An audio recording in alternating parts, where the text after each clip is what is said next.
은퇴 3년 만에 집이 경매로 넘어간다는 통지를 받는다면 여러분은 어떻게 하실 건가요? 평생 남편과 함께 아끼고 모아온 은퇴 자금, 손주들이 뛰어놀 마당과 아들 내외가 편히 묵을 수 있는 집을 꿈꾸며 지켜온 제 마음은 한순간에 무너져 내렸습니다. 두 번 터치하면 이야기가 계속됩니다. 그 시작은 단순했어요. 남편이 들뜬 얼굴로 휴대전화를 내밀었을 때였죠. 화면에는 산자락의 푸른 숲과 개발 예정이라는 설명, 그리고 반짝이는 광고 문구가 가득했어요. 평생 회사와 집만 오가며 살던 남편은 세상 물정엔 서툴렀지만 제 꿈만큼은 꼭 이루어주고 싶다고 했습니다.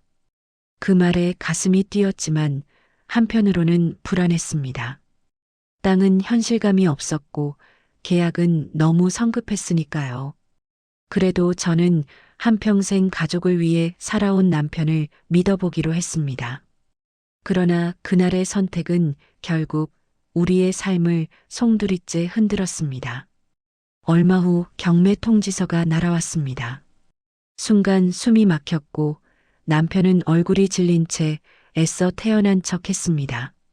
대출을 알아보면 당장 집을 잃지는 않을 거라고 방법을 찾을 수 있다고 저를 달랬습니다.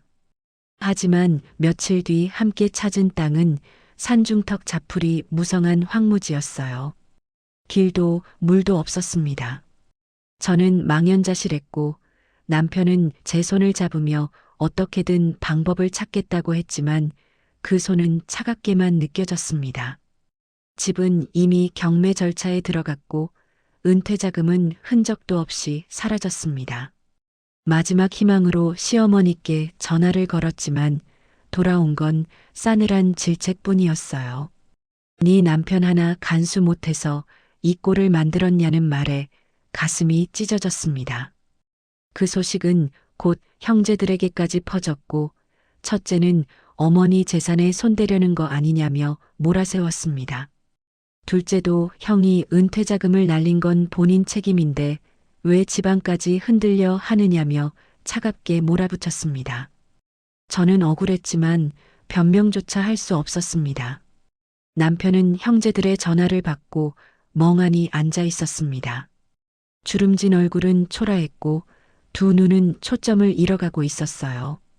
그 모습을 보며 울컥했지만 동시에 분노가 치밀어 결국 쏟아냈습니다. 왜 세상 물정을 몰라 이런 사단을 만들었냐고.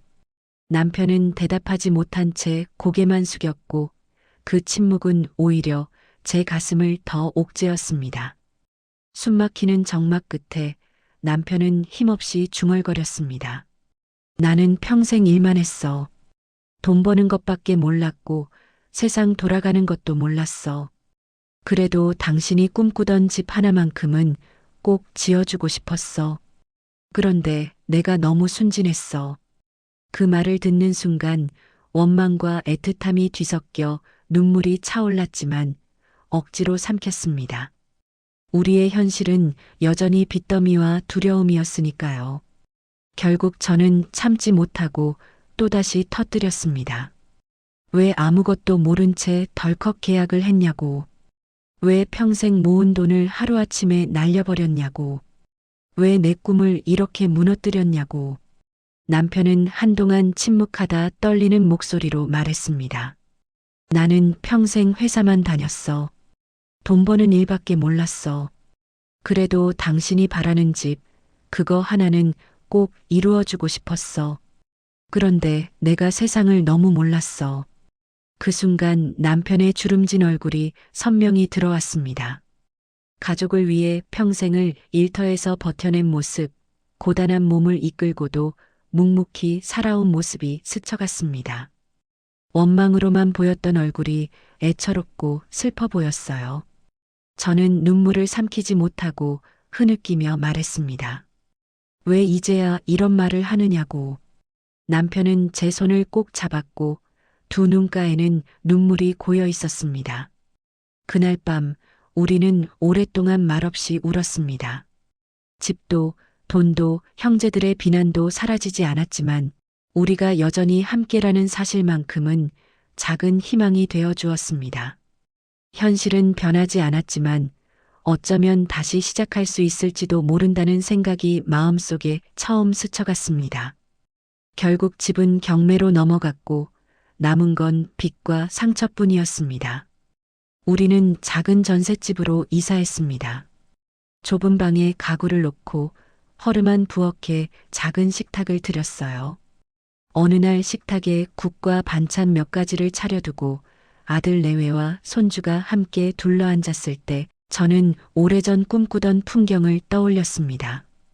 비록 마당은 없었지만 방 안가득 울려 퍼지는 웃음소리는 손주들이 뛰노는 소리처럼 들렸습니다. 손주가 할아버지 품에 안겨 웃었고 남편의 얼굴에도 오랜만에 웃음이 번졌습니다. 그 얼굴을 바라보며 깨달았습니다. 사람이 사는 집은 벽돌과 지붕으로 완성되는 게 아니라 함께 밥을 먹고 웃으며 서로를 붙잡아주는 순간이 쌓여야 완성되는 거라는 것을요.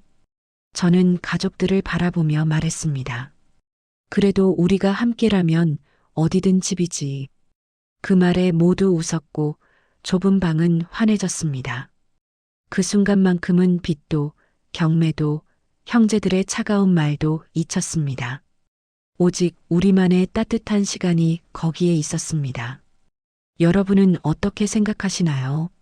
집을 잃어도 지켜야 할 더 큰 집이 있다고 믿으시나요? 여러분의 이야기를 댓글로 들려주세요.